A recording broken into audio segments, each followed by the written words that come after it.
Bonjour à tous, bienvenue sur Échecs et Pédagogie. Salut Romu. Salut Laurent, salut à tous. Alors pour cette étude du week-end, nous vous proposons une composition de Gara-Jazli, composition publiée en 1986. Le trait est au blanc, l'échiquier est à l'endroit, c'est-à-dire que les pions noirs font dame vers le bas de l'échiquier, ne vous trompez pas quand vous cherchez. Et votre mission est de gagner avec les blancs.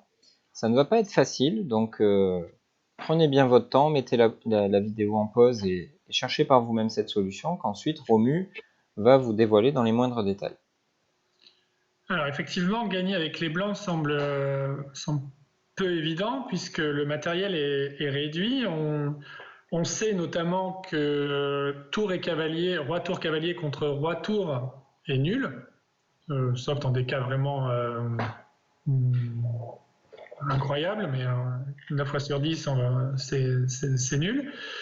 Et, euh, et donc, c'est ce qui complique grandement la tâche des Blancs, qui, au-delà de cet écueil, doivent quand même faire face à deux pions noirs supplémentaires, et dont un notamment qui est assez dangereux, le pion H3, qui menace de s'avancer en H2 puis en H1. Donc, les espoirs de gagner cette partie semblent bien maigres, et pourtant, la magie des études va opérer évidemment. Les Blancs vont trouver un chemin vers la victoire. Alors, qu'est-ce qui peut nous donner un peu d'espoir? C'est notamment la position fragile du roi noir qui est en F1, qui est donc sur la bande de l'échiquier. Il y a le roi en E3 et le cavalier en F3 qui sont proches de lui et qui lui prennent pas mal de cases. On voit que là, dans cette position, il n'a que la case G2 à sa disposition. Donc ça peut donner des idées de faire intervenir la tour pour essayer de le mater. Ça semble quasiment la seule façon de gagner, ou en tout cas d'essayer de gagner cette position. Alors, le premier essai qui vient à l'esprit, et c'est très important d'explorer, même si ce n'est pas la bonne suite et que les Noirs vont réussir à se défendre, mais c'est très important de comprendre pourquoi ça ne va pas fonctionner pour ensuite justement affiner notre raisonnement et corriger le tir. C'est le coup de tour prend B6, qui est évidemment, on capture un pion et qui menace de faire mat en deux coups par tour B1 suivi de tour G1 mat. Donc là, que peuvent faire les noirs dans cette position? Il y a deux coups qui peuvent venir à l'esprit, soit roi G2, soit pousser le pion en H2. Donc sur roi G2, on va jouer tour G6 échec. Roi F1 ou roi H1, ça ne change rien au sort des noirs qui vont se faire mater par le coup de tour G1. Un mat assez thématique, hein. On pense notamment au mat des Arabes avec cette tour qui est soutenue par le cavalier. Donc effectivement, roi G2 est pas terrible. Mais alors que faire si notre adversaire se sert de son atout et joue le coup H2? Alors sur H2, on va poursuivre notre idée et donc jouer tour B1 échec. Tour B2, Tour pardon. B2 plutôt, ouais. Oui. Justement, tour B1 échec désormais ne Oui, marchera plus oui, oui. En fait, j'ai. parce que la case G1 est tenue, ouais. Donc ici, cette Exactement. fois-ci, par contre, tour B2 pour menacer le mat en F2, hein. Oui, donc ça c'est un mat classique aussi avec roi, Mhm. tour et cavalier. Le cavalier s'occupe des cases adjacentes au roi et la tour vient faire mat sur la case F2. Donc sur tour B2, les noirs n'ont qu'un seul coup pour éviter ce mat, c'est contrôler la case F2 par le coup H1 cavalier. Ensuite, maintenant seulement tour B1 échec, Mhm. qui semble très fort puisque le roi noir dispose de très peu de cases. Après roi G2, on peut faire tour G1 échec, roi H3. Et là, si les blancs gagnent le cavalier par tour prend H1, les noirs vont jouer roi G4. Et en fait, cette position, le roi s'enfuit et on l'a dit en préambule, tour cavalier contre tour, c'est nul. Et là, ce cas ne fait pas exception. Le roi est hors de danger maintenant et donc les noirs vont faire nul assez facilement. Donc sur roi H3, on pourrait être tenté par roi F4. qui justement empêche le roi de partir et crée une sorte de zigzag. Mais malheureusement pour les blancs, il y a une défense qu'il faut connaître, au moins en pratique, parce que c'est très important de connaître cela quand on doit défendre la finale tour cavalier contre tour, puisqu'après tour à 5, on s'éloigne au maximum du roi adverse et du cavalier pour éviter de se faire attaquer. Tour prend H1 échec, roi G2, c'est le coup, tour H2, échec, on force le roi noir à aller sur la bande de l'échiquier, et après roi G3, on a l'impression que les carottes sont cuites pour les noirs, qui vont se faire mater par tour F2, comme on l'a vu tout à l'heure.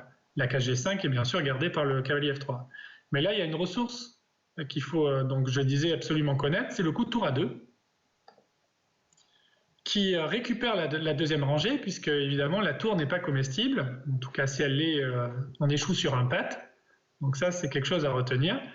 Et donc après tour A2, les noirs récupèrent la deuxième rangée et ainsi annihilent tout espoir de mater pour les blancs, puisqu'après roi E2, évidemment le roi pourrait s'enfuir, et encore une fois sur tour H2, évidemment on revient en F1 pour rester dans le réseau de pattes. Oui, tout à fait. Donc la conclusion à laquelle on peut arriver, c'est que si, tout au bout de la variante, qui est quand même assez longue, les blancs finissent par se défendre par un... Les noirs, pardon, finissent par se défendre par un pat, c'est peut-être parce qu'on a déclenché notre attaque par le coup de tour prend B6, qui finalement était une mauvaise idée parce qu'on a éliminé le pion qui aurait pu être là pour éviter justement une situation de patte, parce que tant qu'il y a un pion qui peut avancer, il n'y aura jamais de patte. Donc c'est comme ça, par une sorte de réflexion en escalier finalement, qu'on peut arriver à la conclusion que l'idée était bonne, mais la réalisation mauvaise. Ouais, exactement, parce qu'on se rend compte qu'on était quand même à 2 doigts de gagner. On est passé proche du mat et la défense noire tient vraiment qu'à un fil, et j'ai envie de dire qu'au pion B6 en fait. Et donc ça peut nous donner l'idée, une fois qu'on a compris que tour prend B6 ne fonctionnait pas, de faire la même menace que dans la variante précédente, mais sans capturer le pion et donc en le laissant sur l'échiquier et ainsi tuer tout espoir de défendre par l'idée de patte comme on a vu précédemment. Donc comment cela est possible? Par le coup de tour D8. Alors c'est pas le hasard, la case D8 est la seule case qui fonctionne, parce que si la tour décide d'aller sur la colonne A ou la colonne C, les noirs pourraient interposer leur tour avec tour A5 ou tour C5 selon la colonne choisie, et nous empêcherait donc d'accéder à la deuxième ou à la première rangée. Donc On pourrait même rajouter, excuse-moi je te coupe, on pourrait aussi rajouter que la dernière colonne disponible, à part la D, ce serait la G, mais ici, évidemment, en cas d'H2, les noirs contrôlent la case d'arrivée de notre tour, donc c'est pas possible parce qu'on n'a pas ici la ressource tour G2, évidemment. Donc vraiment par élimination, on comprend que tour D8, comme tu nous le disais, c'est vraiment la seule case. Oui, exactement. Donc c'est la seule colonne qui ne laisse pas les noirs obstruer le chemin. Donc sur tour D8, les noirs vont jouer H2. Et là, on continue donc la même idée que précédemment, à savoir tour D2. Donc on menace mat en F2. Donc là, la première variante qu'il faut explorer, c'est bien évidemment H1 cavalier, pour mesurer justement les différences entre la variante où on avait commencé par tour prend V6 et celle-là où on a débuté par tour D8. Donc là, on fait tour D1 échec, comme tout à l'heure, roi G2, tour G1 échec, roi H3, roi F4, exactement comme tout à l'heure, et tour A5, donc la même chose, tour prend H1 échec, roi G2, tour H2 échec, on force le roi à aller sur la bande, et après roi G3, on menace tour F2 mat, et la défense avec tour A2 ne fonctionne plus, puisque sur tour A2, évidemment, on pourrait prendre la tour, et les noirs ne seraient pas pattes, puisqu'ils pourraient bouger le pion B, et ensuite se faire mater par tour F2. Donc une nuance absolument primordiale, ça change le résultat dans la même variante, ça change le résultat final. Oui, complètement. Ok. Alors autre possibilité de défense peut-être. Ouais, c'est ça. Donc on comprend que H1 cavalier ne fonctionne pas. On peut essayer le coup de tour E5, échec, qui a pour but d'un peu déstabiliser cette belle coordination des pièces blanches avec le roi en E3, le cavalier en F3 et la tour en D2. Et l'idée étant qu'après cavalier prend E5 qui est plus ou moins forcé, les noirs peuvent jouer donc H1 dame. Mais là, malheureusement pour les noirs, en fait, c'est le même mat, mais en changeant l'ordre de coups. C'est-à-dire, commence par tour F2, échec. Sur roi G1, viendrait cavalier F3 qui gagne immédiatement. Parce On lui donner la dame, ouais. Et après roi prend F3, évidemment, les blancs gagnent. Et sur roi E1, on fait cavalier D3 échec, on force roi D1, et on fait exactement le même tableau de maths que dans la variante précédente, mais c'est juste, on a inversé l'ordre de coups et on joue tour des deux maths. Et la dame noire est bien impuissante face à cette belle harmonie des pièces blanches.